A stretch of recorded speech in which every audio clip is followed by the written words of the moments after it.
There are so many reasons why your brain might become disconnected from your glutes. It can be because of sitting for long periods of time. It can be because of previous injury. It can be because of the changes that occur with pregnancy and postpartum.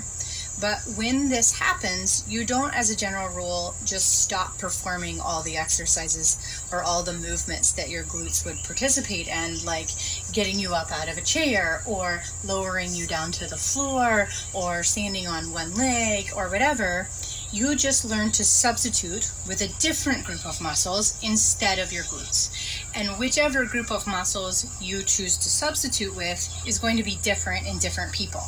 But then when you do those activities that would normally strengthen your glutes, instead you strengthen your compensation. So a really popular substitution is to feel like you're trying to strengthen your glutes, but instead you feel it in the front of your hip.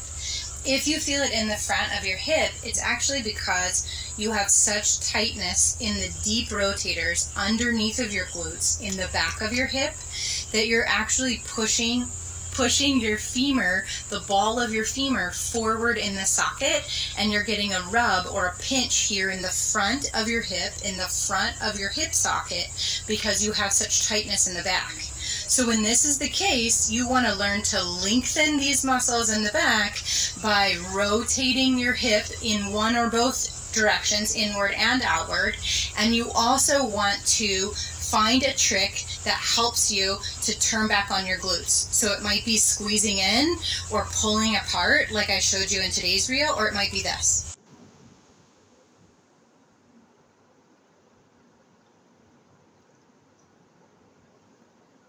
अभी क्या हो गया है मासूम जी क्या कर रहे हैं चेटी सी.